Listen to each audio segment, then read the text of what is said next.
आप देख रहे हैं मनी गुरु। मैं हूं पल्लवी वर्मा। इंश्योरेंस एक कॉन्ट्रैक्ट है बीमा कंपनी और पॉलिसी धारक के बीच। समय पर प्रीमियम नहीं चुकाने पर पॉलिसी में ब्रेक आ सकता है। लाइफ इंश्योरेंस के मुकाबले मोटर इंश्योरेंस रिन्यू करना थोड़ा सा टीडियस प्रोसेस हो सकता है, थोड़ी मुश्किलें इसमें आ सकती है। ब्रेक इन इंश्योरेंस क्या होता है, इससे जुड़े कुछ मिथ्स और चैलेंजेस पर आज बात करेंगे। आज के मोटर इंश्योरेंस स्पेशल में हमारे साथ है policybazaar.com के head of motor insurance Neeraj Gupta. Neeraj, बहुत बहुत स्वागत है कार्यक्रम में आपका। बात जब मोटर इंश्योरेंस की होती है तो बाकी लाइफ इंश्योरेंस के मुकाबले यहाँ पर ग्रेस पीरियड नील है ऑलमोस्ट, यानी कि एक दिन या कुछ घंटों का भी समय नहीं होता है। अगर ड्यू डेट के दिन आपने पेमेंट नहीं किया तो पॉलिसी में ब्रेक आता है।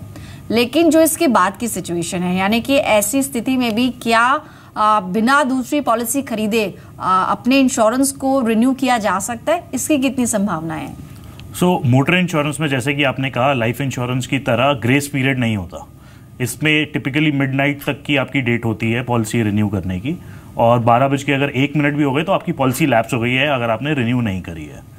अब इसमें जो प्रोसेस होता है वो थोड़ा टीडियस हो जाता है। आप रिन्यू कर सकते हैं, बट उसमें एक इंस्पेक्शन जैसे बहुत ज़रूरी होती है, बिकॉज आपकी गाड़ी में एग्जिस्टिंग डैमेजेस वगैरह कंपनी देखना चाहेगी कि कुछ है तो नहीं, वो बहुत ज़रूरी है। उसके बाद आपका जैसे जो एनसीबी होता है, दैट एनसीबी आप सिर्फ 90 दिन तक रख सकते हैं। अगर आपकी पॉलिसी एक्सपायर हुए 90 दिन से ज़्यादा हो गए हैं तो आप वो भी खो देते हैं एनसीबी। और इंस्पेक्शन में टिपिकली क्या होता है, हर कंपनी का अपना अपना जरिया है करने का।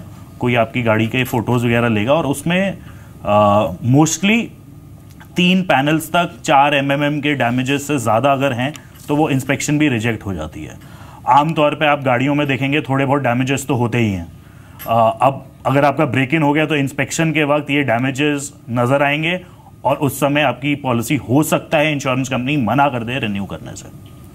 ऑलराइट, इससे जुड़े कई सारे मिथ हैं और एक एक करके हम चाहेंगे कि आप उनको डीमिथिफाई करें। सबसे पहले तो जैसे कि आपने शुरुआत में भी कहा कि ये एक अंडरस्टैंडिंग है कॉमन मैन की कि शायद जो लास्ट डेट थी, जो ड्यू डेट थी, उस दिन अगर आपने नहीं प्रीमियम अपना फिल किया, क्योंकि साल में एक बार इसको रिन्यू करना है, तो अगर रिन्यू नहीं किया तो ऐसे में ब्रेक हो जाने के बाद दूसरी पॉलिसी लेना मुश्किल होगा। दूसरी बात कि जो डिडक्टिबल्स होते हैं उसके बारे में भी आप समझेंगे।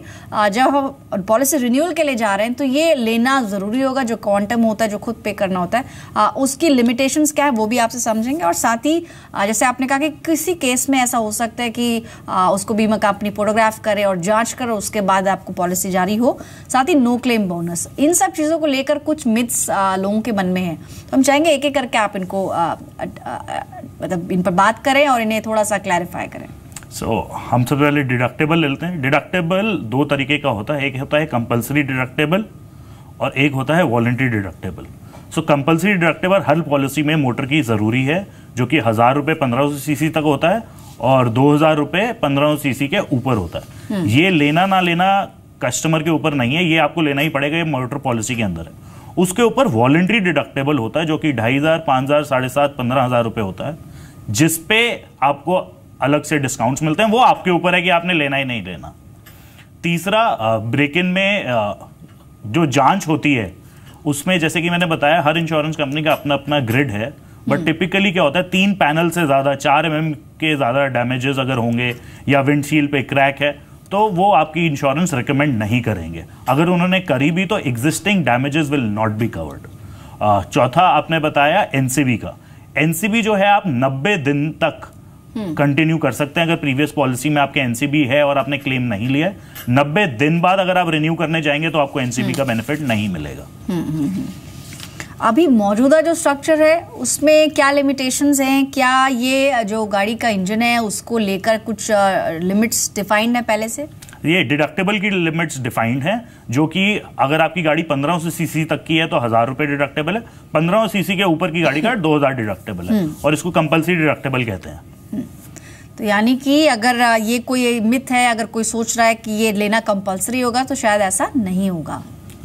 इसके अलावा जो आपने लेना होगा वो आपके ऊपर है, कस्टमर के ऊपर है। बिल्कुल ओके, तो वो वॉलंटरी रहेगा। हाँ। साथ ही जहां तक जांच की बात है, तो ये व्हीकल कितना पुराना है, कौन सा मॉडल है, या फिर वो 2 व्हीलर है या फिर गाड़ी है, इस पर भी डिपेंड करेगा कि जांच होगी या फिर नहीं होगी। बिल्कुल डिपेंड करेगा। 2 व्हीलर इंश्योरेंस आज की तारीख में अब काफी कंपनीज देने लग गई हैं, जहां पे अगर आपका ब्रेक इन इंश्योरेंस भी है तो आपकी इंस्पेक्शन नहीं होगी, आपको इंश्योरेंस कंपनी रिस्क देने को तैयार है।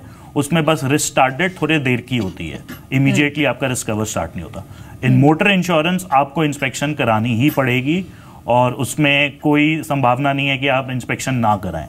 एंड जैसे कि मैंने बताया, इंस्पेक्शन के वक्त अगर डेंट्स वगैरह ज़्यादा निकले तो इंश्योरेंस कंपनी मना भी कर सकती है। ओके, यानी कि जो फाइनल कॉल होगी वो बीमा कंपनी की तरफ से होगी। अगर आपकी गाड़ी या आपका जो टू व्हीलर है जो भी है मॉडल, अगर ठीक कंडीशंस में नहीं पाया गया और उसमें ज़्यादा कोई खामियां या डेंट स्क्रैचेस अगर मिलते हैं तो इस केस में आपका इंश्योरेंस रिजेक्ट भी हो सकता है, यानी कि रिन्यूअल की जहाँ तक बात है।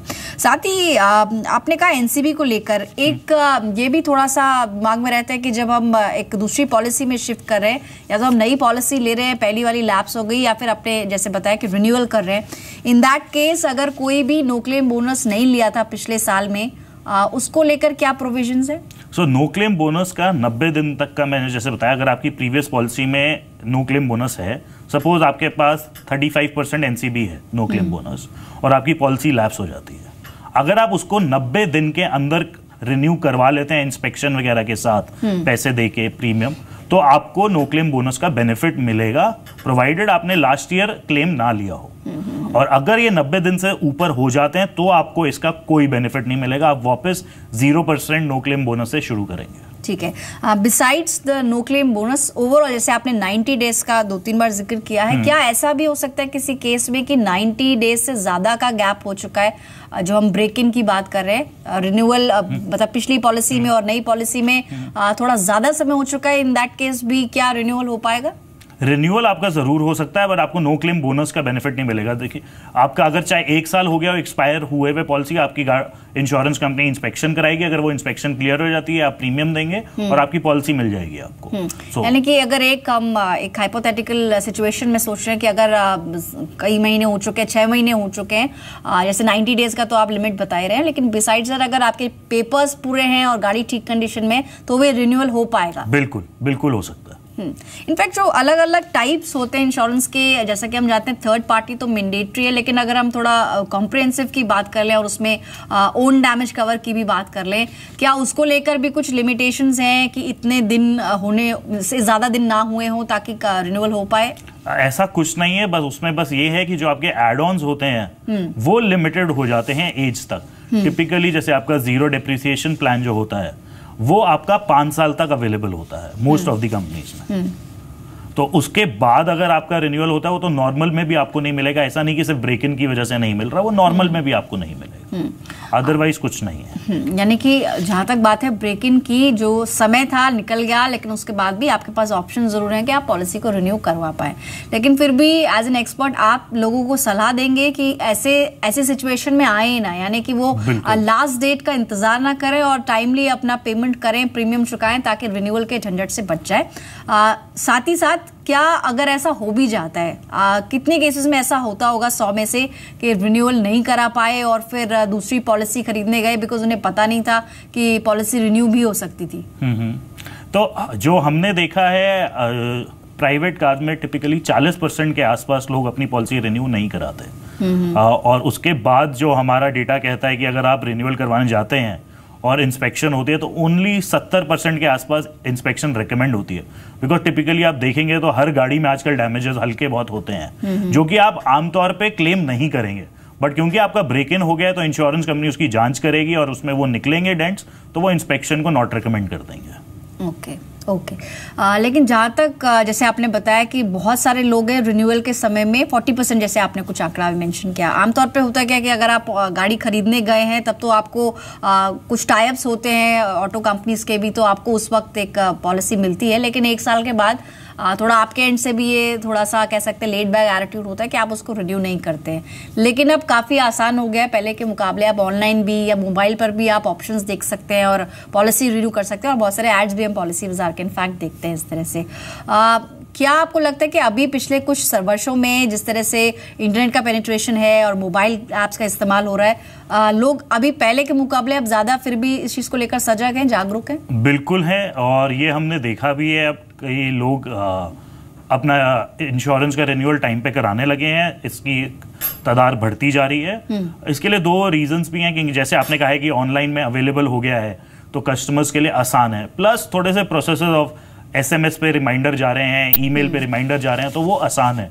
तीसरा, आजकल अब सेल्फ इंस्पेक्शन भी चालू हो गया है, जिसमें आप जैसे कि पॉलिसी बाजार पे जाएंगे, अगर आप उनका ऐप डाउनलोड करते हैं तो आप खुद भी इंस्पेक्शन अपनी गाड़ी का कर सकते हैं और वो सबमिट करिए, अंडरराइटर्स उसको चेक करके इंश्योरेंस कंपनीज के वैलिडेट करके आपको अप्रूव कर देंगे। तो आपको किसी की वेट करने की जरूरत नहीं है कि कोई आएगा आपकी इंस्पेक्शन करेगा। यानी पहले के मुकाबले तो फिर भी रिन्यूअल ज्यादा बढ़ रहे हैं, लेकिन हम ऐसे केसेस के बारे में यहाँ पर जानने की कोशिश कर रहे हैं जिन्होंने समय पर प्रीमियम नहीं चुकाया और फिर ऐसी सिचुएशन में फंस गए। इससे जो मिथ्स है वो तो आपने क्लियर किया, लेकिन जहां तक चैलेंजेस की बात है, क्या किस तरह की परेशानी लोग फेस करते हैं ब्रेक इवन मोटर इंश्योरेंस खरीदते वक्त? देखिए, ब्रेक इन इंश्योरेंस खरीदते वक्त जैसे मैंने कहा है, इंस्पेक्शन बहुत जरूरी है। दूसरा, इसमें टीडीएस प्रोसेस ये है कि आपने सपोज आज कहीं जाना है, आप रियलाइज करते हैं कि मेरे पास इंश्योरेंस नहीं है, तो टिपिकली एकदम से इंश्योरेंस की इंस्पेक्शन नहीं हो पाएगी, उसमें कुछ घंटे लगेंगे क्योंकि कोई आपके घर आएगा। एंड अगर सपोज आपने रात में रियलाइज किया तो रात में इंस्पेक्शन नहीं होती, बिकॉज डे लाइट में ही इंस्पेक्शन होगी।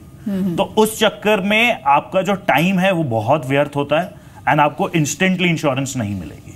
तो दिस इज द बिगेस्ट। जी, और वो जो पीरियड होगा जब आपकी गाड़ी जो है अनइंश्योर्ड है, उस दौरान कुछ भी आप रोड पर उसको निकाल नहीं सकते, और इन केस आप ऐसी गलती करते हैं तो भी भारी नुकसान आपको हो सकता है। तो अगर टू व्हीलर्स और थ्री व्हीलर्स में, मैं इनफैक्ट गाड़ियों में अगर मैं कंपेयर करूँ फोर व्हीलर और टू व्हीलर में, तो क्या टू व्हीलर का ब्रेक इन इंश्योरेंस लेना ज्यादा ईजी है, और अगर ऐसा है तो क्यों? बिल्कुल है, क्योंकि टू व्हीलर में अब हमने टाइप्स करे हुए हैं इंश्योरेंस कंपनी से, तो अब आपका इंस्पेक्शन नहीं होगा। अगर आपकी पॉलिसी एक्सपायर भी हो गई है, आप ऑनलाइन जाइए, पैसे भरिए और इंश्योरेंस इंस्टेंट आपको इशू हो जाएगी। उसमें बस ये है कि आपका रिस्क कवर 4 या 5 दिन बाद शुरू होगा, बट आप पॉलिसी इंस्टेंट ले सकते हैं। तो एक तो जांच नहीं होगी, और दूसरा ये कि ये ज्यादा इजी है in comparison to four wheelers. बिल्कुल ठीक है, ठीक है। लेकिन जहां तक बात है और चीजों की, अगर हम फर्दर हम चुनौतियों की हम बात कर रहे थे कि फिलहाल जो कॉम्प्रिहेंसिव पॉलिसीज होती हैं, जैसे हमने थोड़ी देर पहले भी कहा कि थर्ड पार्टी और ओडी कवर उसके अंदर होता है, क्या इसको लेकर भी कोई अभी आपको लगता है थोड़े हर्डल्स आते हैं रिन्यूअल के समय में? देखिए, रिन्यूअल के वक्त अगर आप नॉर्मल पॉलिसी लेते हैं, थर्ड पार्टी प्रीमियम हर साल चेंज होता है। अगर आपका जैसे ब्रेक इन इंश्योरेंस हुआ, आप जब रिन्यूअल करेंगे तो आपको नॉर्मल जो भी उस समय का टीपी प्रीमियम लागू है वो होगा। बाकी जो चुनौतियां आती हैं वो अगर आपने सेकेंड हैंड गाड़ी ली है तो उसमें ज़्यादा आती हैं, उसके लिए भी हम बता सकते हैं आगे कि सेकेंड हैंड कार में क्या क्या होता है। तो उसमें जैसे आपने कोई गाड़ी ली सेकेंड हैंड कार, उसमें जो इंश्योरेंस प्रीवियस ओनर का है उसमें आपको सिर्फ 15 दिन मिलते हैं इंश्योरेंस कंपनी को बताने के लिए कि इस पे मैंने गाड़ी ये ले ली है और अब ये मेरे नाम पे ट्रांसफर करनी जरूरी है। अगर आपने ये नहीं किया तो आपकी जो इंश्योरेंस है वो इनवैलिड हो जाएगी। सिर्फ जो थर्ड पार्टी कवर है वो कंटिन्यू रहेगा, own damage will not continue, तो वो रद्द हो जाएगा। तो आपने सेकंड हैंड गाड़ियों का जिक्र किया, तो उस पर भी कुछ बारीकी से आपसे समझना चाहेंगे नीरज, कि आपने बताया कि जो पहले से पॉलिसी चल रही है वो आप ट्रांसफर तो कर पाएंगे, लेकिन जो बिल्कुल बेसिक कवर होता है थर्ड पार्टी वाला, वही केवल ट्रांसफर होगा। अगर कोई ओन डैमेज कवर है तो वो आप ट्रांसफर नहीं करा सकते। नहीं, ओन डैमेज भी आप कर सकते हैं, आपको इंश्योरेंस कंपनी को इन्फॉर्म करना पड़ेगा 15 दिन के अंदर, और आपको उसमें डॉक्यूमेंट सबमिट करने पड़ेंगे। फॉर्म 2930 होता है, आरसी कॉपी का जेरोक्स आपको सबमिट करना पड़ेगा, और डिफरेंशियल पेमेंट देनी पड़ेगी जो एक ट्रांसफर फीस होती है, प्लस अगर प्रीवियस ओनर ने कोई एनसीबी बेनिफिट लिया था, तो अगर अब आप इंश्योरेंस अपने नाम पे ट्रांसफर करवा रहे हैं तो वो एनसीबी का बेनिफिट आपको नहीं मिलेगा, तो वो डिफरेंशियल पेमेंट आप करके पॉलिसी अपने नाम पे करवा सकते हैं। तो इसमें 2-3 बातें आप लेंगे। एक तो जो डॉक्यूमेंटेशन है, पेपर्स आपके पूरे होने चाहिए। सबसे पहला तो ये 15 दिन का जो समय दिया गया है कि अब आपने जब सेकेंड हैंड गाड़ी ली उसके 15 दिन के अंदर आपको इन्फॉर्म करना होगा बीमा कंपनी को। साथ ही आपने कहा कि जो ओरिजिनल मालिक है जिससे कि आप वो गाड़ी खरीद रहे हैं उसकी आरसी की फोटोकॉपी, जेरोक्स कॉपी आपको जमा करनी होगी। इसके अलावा फॉर्म 29 और 30, ये 2 अलग अलग फॉर्म्स, ये किस चीज के लिए होते हैं? ये बायर और सेलर के बीच में एग्रीमेंट का एक फॉर्म है, स्टैंडर्ड फॉर्म है। इस पे दोनों के हस्ताक्षर होंगे, डिटेल्स भरी गई होंगी, वो सबमिट करने पड़ते हैं आपको इंश्योरेंस कंपनी में। ओके, यानी ये इतना मुश्किल नहीं है जितना शायद लगता है। बिल्कुल। तो जहाँ तक सेकंड हैंड गाड़ियों की मार्केट की बात है, काफ़ी डिमांड इसमें रहती है और काफ़ी बड़ा तबका ऐसा भी है जो अपनी जो पहली गाड़ी होती है वो सेकंड हैंड खरीदते हैं, बिकॉज उस पर वो जिस तरह से अगर आम भाषा में कहें तो हाथ साफ करने की कोशिश करते हैं। इन दैट केस जहाँ तक इंश्योरेंस मार्केट का सवाल है, कितना बड़ा मार्केट है ये और कितना पेनिट्रेशन है अभी जहाँ तक बाकी कॉम्प्रिहेंसिव कवर्स की बात है? तो जो लेटेस्ट फिगर्स आ रहे हैं वो कहते हैं कि second hand car market almost double size की है ऑफ न्यू कार्स। सो अगर 100 नई गाड़ियां बिक रही हैं तो 200 सवा 200 पुरानी गाड़ियां बिक रही हैं हर साल। And this is a big market. Mostly लोगों को ये नहीं पता कि जो इंश्योरेंस पिछली ओनर की है वो आपके लिए वैलिड नहीं है। काफी लोग उसी इंश्योरेंस को चलाते रहते हैं। हम अपने पास बहुत कस्टमर्स आते हैं जो ये बोलते हैं कि मेरे पास तो पिछली इंश्योरेंस है, अब वो एक्सपायर हो गई है तो उसको रिन्यू करना है। और अब वो रिन्यू ऐसे नहीं हो सकती, उसमें वापस आपका इंस्पेक्शन वगैरह करवाना पड़ेगा, आपको नए जरिए से पूरी इंश्योरेंस वापस फ्रेश तरीके से लेनी पड़ेगी। तो इसलिए जैसे इसमें नो क्लेम का बेनिफिट आपको नहीं मिलेगा। प्लस इसमें एक चीज और है, अगर आपने इंश्योरेंस अपने नाम पे ट्रांसफर करवा ली तो आपकी रिमाइंडर पीरियड के लिए ही इंश्योरेंस चलेगी, जो कि पूरा साल नहीं होगा। तो अगर आपने क्लेम नहीं लिया तो आपको अगले साल नो क्लेम बोनस का बेनिफिट नहीं मिलेगा। नो क्लेम का बेनिफिट आपको तभी मिलता है अगर आपकी पॉलिसी पूरे 1 साल चली हो और आपने क्लेम ना लिया हो, वरना आपको नहीं मिलेगा। तो यहाँ पर आपने 2-3 बातें जरूर बताएं कि नो क्लेम बोनस अगर पुराने जो ओनर है, जो प्रीवियस ओनर है जिनसे आपने गाड़ी खरीदी है, उन्होंने लिया है तो इन दैट केस तो आपको मिलेगा नहीं। दूसरी बात ये कि जो डिफरेंस पेमेंट है वो आपको बीमा कंपनी को देना होगा।